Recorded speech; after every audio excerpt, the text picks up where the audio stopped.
સુરતની વીર નર્મદ દક્ષિણ ગુજરાત યુનિવર્સિટીમાં રેગિંગનો આક્ષેપ થયો છે। વિદ્યાર્થીની પાસે માફી મંગાવી રેગિંગનો આક્ષેપ 5 દિવસ અગાઉનો બનાવ છે। પીડિતાની લેખિત ફરિયાદ રેગિંગ કરનારે VNSGUમાંથી કઢાવી મૂકવાની ધમકી આપી છે। વિદ્યાર્થીનીને જાહેરમાં હાથ જોડાવીને માફી મંગાવવા માટે મજબૂર કરી હોવાનો આક્ષેપ છે। વિદ્યાર્થીએ તેને ઘરમાં ઘૂસી મારવાની પણ ધમકી આપી હોવાનો આક્ષેપ છે। ફરિયાદના આધારે યુનિવર્સિટી આપ્યા છે તપાસના આદેશ। વિદ્યાર્થીને જે કંઈ દબાણ કરવામાં આવે છે એ પ્રકારની એમની રજૂઆતો હતી અને એના ઉપર યુનિવર્સિટીના ધારાધોરણો મુજબ જે કંઈ યુજીસીના પ્રિસ્ક્રાઇબ નોર્મ્સ છે એ મુજબ ચોક્કસ કાર્યવાહી કરવામાં આવશે। સુરતમાં એસિડ અટેક મામલે કાપોદ્રા પોલીસે આરોપી રાકેશ બારૈયાની ધરપકડ કરી છે। ઉધારમાં સિગારેટ ન આપતા કરાયો હતો એસિડ અટેક। સત્યનારાયણ નગર સ્થિત શિવશક્તિ શેરી પાસે 31 માર્ચે બની હતી ઘટના। પંડિત પાન સેન્ટરના માલિક રામ પ્યારે કુશવાહા પર હુમલો કર્યો હતો। ગંભીર રીતે ઇજાગ્રસ્ત રામ પ્યારેને સારવાર માટે ખસેડાયો। આરોપી હીરાના કારખાનામાં રત્ન કલાકાર તરીકે કામ કરતો હતો। આરોપી સામે અગાઉ પણ પ્રોહિબિશન સહિત 5 ગુના નોંધાયેલા છે। અમદાવાદમાં વધુ એક સાયબર ફ્રોડ ગેંગ પોલીસના હાથે લાગી છે। પેટીએમના અધિકારી હોવાનું કહી દુકાનદારો અને વૃદ્ધો સાથે છેતરપિંડી કરતા ઝડપાયા છે। સાયબર ક્રાઇમ બ્રાન્ચે 6 લોકોના ગેંગની ધરપકડ કરી છે। સાયબર ક્રાઇમ બ્રાન્ચે શહેરના અનેક ગુનાઓના ભેદ ઉકેલ્યા છે। આરોપીઓએ 10 શહેરોના 500 લોકોને શિકાર બનાવ્યા હતા તો 1 થી 2 કરોડ રૂપિયાની છેતરપિંડી કર્યાનું ખુલ્યું છે। પેટીએમમાં આવી જ રીતના સાઉન્ડ બોક્સના જે ચાર્જીસ છે એ 1 રૂપિયા થઈ જશે અથવા તો ફ્રી થઈ જશે એ માટે 1 રૂપિયાનું ટ્રાન્ઝેક્શન કરવાનું કહેતા। જે ટાર્ગેટ કરતા દુકાનદારોને જનરલી આ લોકો પહેલાં રેકી કરીને સિનિયર સિટીઝન અથવા તો કોઈ જે થોડા ઓછા ભણેલા હોય જેમને ડિજિટલ સાક્ષરતા નથી એવા લોકોને ટાર્ગેટ કરતા। 1 રૂપિયાનું ટ્રાન્ઝેક્શન કરવાનું કંઈ એમનો પહેલાં જે એ પાસવર્ડ મેળવી લેતા અને જે 2 લોકો ત્યાં જતા હતા અને બીજો વ્યક્તિ પછી એમના મોબાઈલમાંથી પેટીએમમાં મેલ કરવાનો છે એવી રીતના કહી અને એમના અકાઉન્ટમાં એમની જાણ બહાર પૈસા ટ્રાન્સફર કરી દેતા હતા। એસિડ ગટગટાવતા સારવારમાં તબીબનું મોત થયું છે। સુરતની ખાનગી હોસ્પિટલમાં સારવારમાં તબીબનું મોત થયું છે। સ્મીમેર હોસ્પિટલના ફોરેન્સિક વિભાગમાં ફરજ બજાવતા ડોક્ટર રાજેશ પટેલનું સારવાર દરમિયાન મોત થયું છે। ભૂલમાં એસિડ પીધું કે આત્મહત્યા તે અંગે અસમંજસતા છે। પોલીસે તપાસ હાથ ધરી। 16મી માર્ચે બનાવ બન્યો હતો અને આજે સારવાર દરમિયાન મોત થયું છે।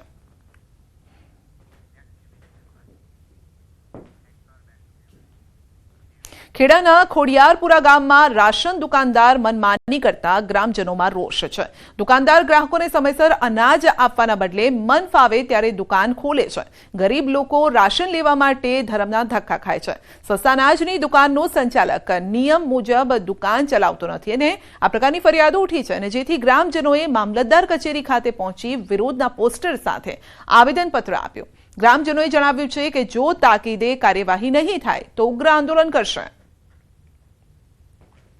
અમારા ગામની અંદર સસ્તા અનાજની દુકાન આવેલી છે, બરાબર। એમાં 10 તારીખનો જથ્થો આવી જાય છે, પછી બધાના અંગૂઠા લેવાના ચાલુ કરે છે। હવે અંગૂઠા લીધા બાદ 25 તારીખે જથ્થો વિતરણ કરે છે, ફક્ત 5 દિવસ, મહિનાની અંદર 5 જ દિવસ, અને આ મહિનાની અંદર તો 2 દિવસ આપ્યું છે। સસ્તા અનાજના સંચાલક તરફદાર ભરતભાઈ જસભાઈ વિરુદ્ધ હાલમાં છેલ્લા 1 વર્ષથી ઉપરા છાપરી ફરિયાદો પુરવઠા વિભાગમાં વારંવાર કરવા છતાં કોઈ એનું કાર્યવાહી થતી નથી। મામલતદાર દ્વારા તમે વિચાર કરો કે જે મકાનની અંદર આવાસના મકાનમાં દુકાન ચલાવે છે।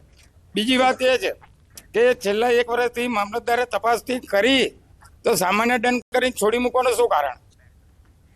સૌથી વધુ વાર નર્મદા સ્નાન કરવાનો અને સૌથી વધુ વખત નર્મદા પરિક્રમા કરવાનો નર્મદા પુત્ર સાંવરિયા મહારાજના નામે છે આ વિક્રમ અને તેઓ દરરોજ 29 વખત નર્મદા સ્નાન કરે છે। તેમના જણાવ્યા અનુસાર નર્મદા સ્નાન કરવા પાછળની ભાવના વિશ્વ કલ્યાણની અને સરદાર સરોવરના વિઘ્નો દૂર કરવાની છે। નર્મદા સ્નાનની સાથે સાથે અત્યાર સુધીમાં સૌથી વધુ 1000થી વધુ વખત પરિક્રમા કરનાર સાંવરિયા મહારાજ ચપ્પલ વગર ખુલ્લા પગે પરિક્રમા કરે છે। માત્ર કેસરી પોતળી પહેરીને ધોમધકતા 44 ડિગ્રી તાપમાનમાં ઉઘાડા શરીરે પરિક્રમા કરે છે।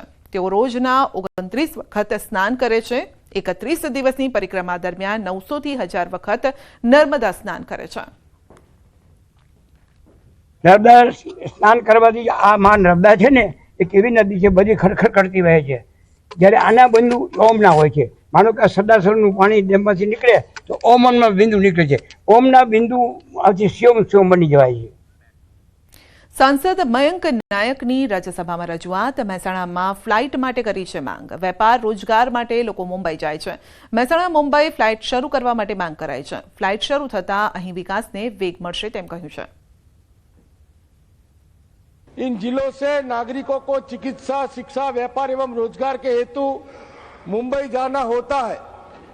जैसे महसाना से मुंबई एक उड़ान योजना के अंतर्गत उड़े देश का आम नागरिक, उसके अंतर्गत महसाना से मुंबई और मुंबई से महसाना की एक फ्लाइट शुरू की जाने से इस क्षेत्र से जो डेवलपमेंट होने वाला है वो डेवलपमेंट तेजी से हो रहा है. और